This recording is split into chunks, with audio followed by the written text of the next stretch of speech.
that audio in the other videos was not it at all. But let me see. What video looking? What video looking cool? What video looking? And she was I did two of them. Shoot.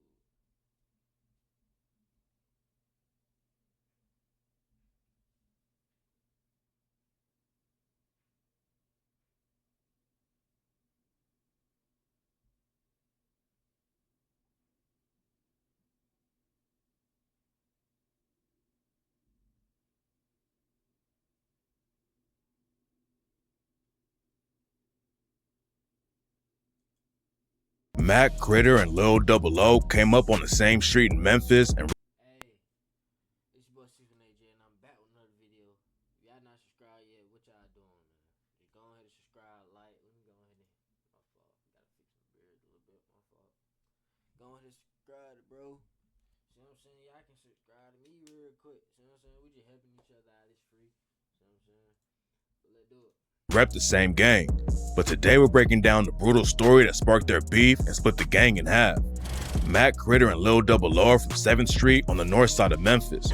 They're both affiliated with a gang called 700, but they had ties to different crews too, like Walk Down Gang and Train to Go, aka WDG and TTG.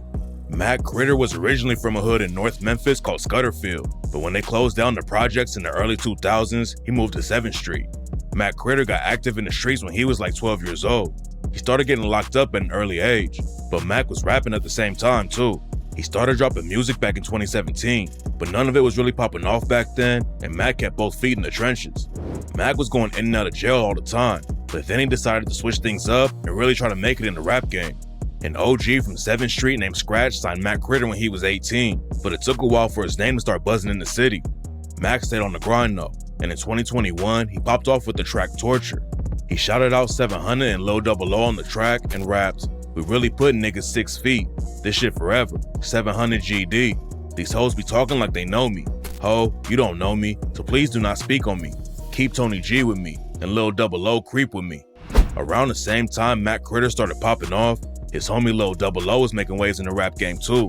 They were linking up in the studio on tracks like Act Up, Laser Quest, and Gravedigger, and it looked like Mac Critter and Lil Double O were gonna take over the industry together. Both of them had connections to huge artists in the game too. Lil Double O signed a deal with Future's label, and Mac Critter linked up with Gucci Mane and signed a 1017. In 2023, Mac Critter went on Off the Porch and said that he reached out to Gucci Mane, and Gucci hit him back immediately. I reached out to him,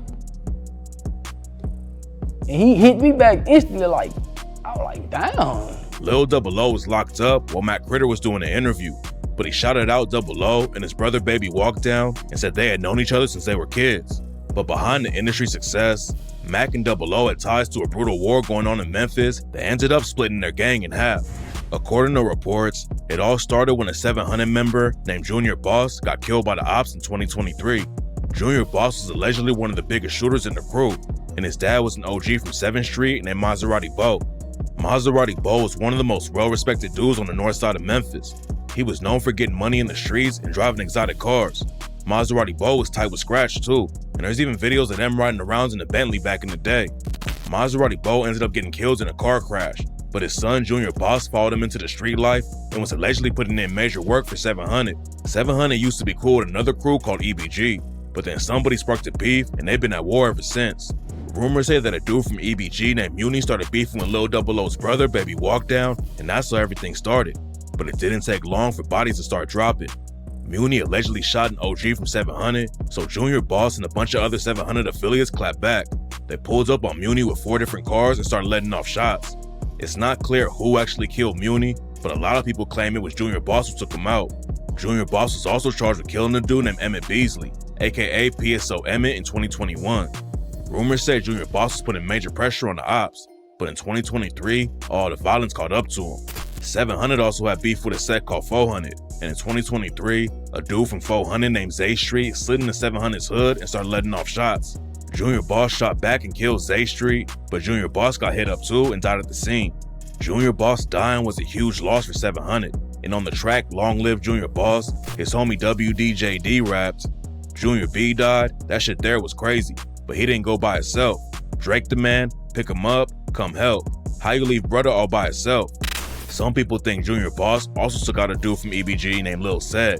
Lil Said went missing back in 2022. Then a few months later, his body was found in a lake. Rumors say that Said and some other EBG dudes went sliding, but got chased down by the ops. Then they crashed their whip, and Said's body flew into the lake. A lot of people say that Said's death was just a car crash and didn't have anything to do with the ops. But after Junior Boss was killed, an EBG member hopped on social media and said that Said and Muni could finally get some rest. Lil Double0 isn't the only dude in 700 who has ties to Future. Rumors say that Future's been cool with them for years, and he shouted out Junior Boss on the track Ocean when he rapped, Junior Boss went out, his gun blowing, always said he'd take a nigga with him. Rider Squad going on a rampage, 700 block killed niggas, madman. Before Mac Critter and Lil Double0's generation started putting on for 700, the dudes on 7th Street used to be called Murder Squad. The cops are always trying to take them down, and back in 2015, they got hit with a huge indictment and 16 members got locked up. Future got locked in with Murder Squad around 2014 through a dude named Zona Man, another rapper signed to Future's label Free Bands. Ever since then, Future started rocking with the younger members of Murder Squad heavy and became a mentor to dudes like Mac Critter and Lil Double0. Mac Critter says he learned how to rap just from studying Future in the studio, and even though he signed to Gucci's label 1017, he was still an unofficial member of Free Bands. In 2018, Future dropped the track Cut on My Wrist and rapped, I keep the city on my shoulders, carry around like a bag of stacks. I put a kid on a Bentayga, Dr. Miami, the ass fat. Nigga wanna play with the Murder Squad? Fuck around, I had to call up Scratch. After Junior Boss died, Mac Critter and Lil Double0 started beefing out of nowhere. Mac Critter's brother Mac D hopped on live and said that some dudes from Walkdown Gang tried to shoot him, so he was trying to kill Walkdown Gang after that. Should've never shot at me. I'm trying to kill Walkdown Gang on my mama. I'm trying to take one head off. I'm a troll every day. Then while Mac Critter and Mac D were on IG Live, Lil Double0 hopped in the comments and said he was gonna piss on Mac Critter and his homie Vato's graves. Vato clapped back on IG and told Double0 to keep his name out of his mouth, but then the situation got even more heated. Mac Critter said that Walkdown Gang isn't part of 700 and even started dissing Double0's mom. Then he took the disrespect to another level and leaked a video of Baby Walkdown allegedly hooking up with another dude. Baby Walkdown clapped back and said that he snatched Mac Critter's chain and made his homie Mac D kiss his Drake. But rumors say that Mac Critter actually let Baby Walkdown borrow his chain back when everybody was still cool with each other and Baby Walkdown never snatched it. Then Lil Double0 responded to the situation and said that he's got way more money than Mac Critter and said he wasn't gonna give him any extra clout. Show us how thick is, man. If you can't do this, show how thick your jewelry is. It ain't real, nigga. On you, nigga. Quit. Burp. Quit. And I ain't giving you no clout, nigga. Mac Critter also dissed Double0 about a situation with Real Boston Richie. Richie and Lil Double0 are both signed to Future's label, but Richie allegedly sent shots at Double0 on the track Cut Off Boston Richie when he rapped, acting like you the only rap trap shooter, I'm sick of y'all. This shit I got in my pants will knock a pussy nigga blicky soft. And phone them Walkdown Gang, cause niggas known for getting they shit stomped. Took off like a plane, just go and ask them, we gon' hit something. Mac Critter claimed that Lil Double0 asked him to help him make a Boston Richie diss track. He also called Boston Richie a rat and said that he palmed Double0's head. Then Boston Richie got exposed for some alleged paperwork by another dude on Future's label named NFL 2-Wop.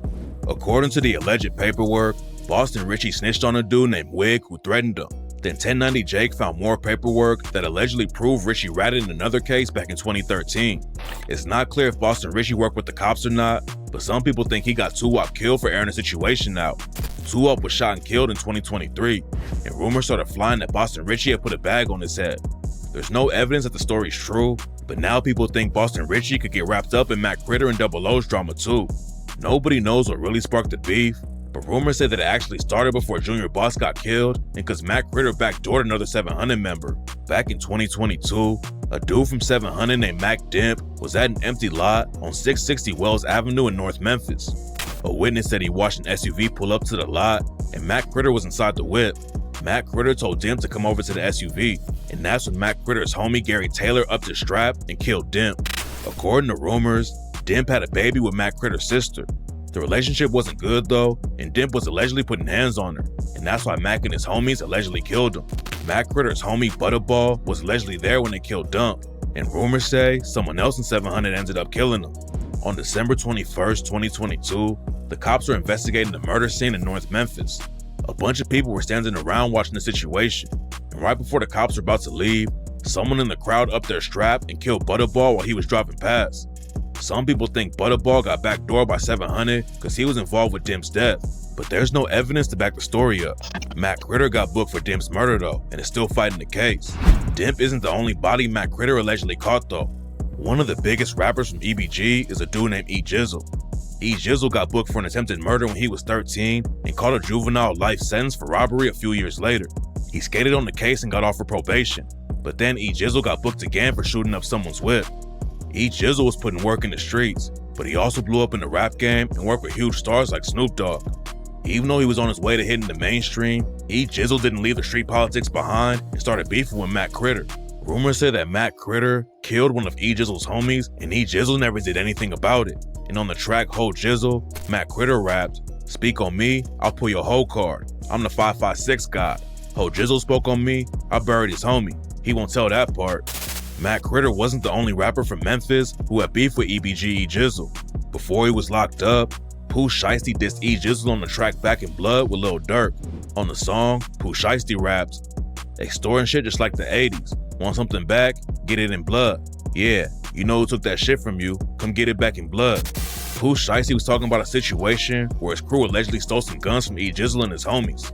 According to Pooh, E Jizzle knew exactly who did it, but was scared to confront him. E Jizzle and his homie Moose Slime dropped a remix to Back in Blood, where they responded to the diss. They also talked about the situation in an interview, and E Jizzle admitted that Pooh Shiesty did steal some guns from them, but no one was home at the time, so it wasn't a big deal.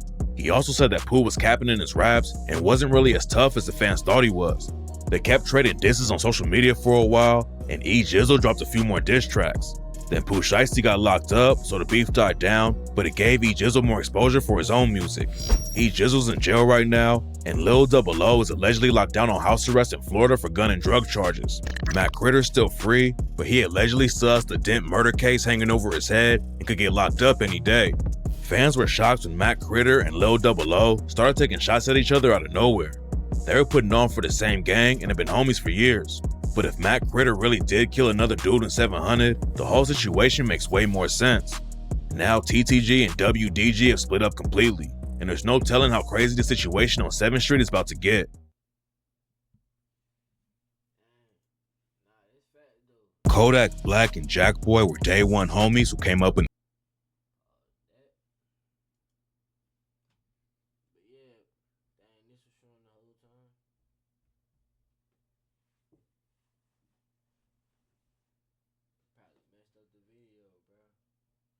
Probably gotta redo it.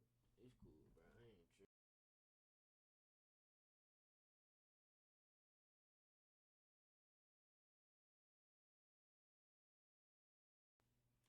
Fried Thai, whatever you wanna eat. You know what I mean? A little bit of everything. You see what I'm saying? But yeah. Probably finna call it. I'm probably finna do about 2 more. Yeah, I'm about to do about 2 more. Then I'm gonna call it, man. But alright, y'all boys.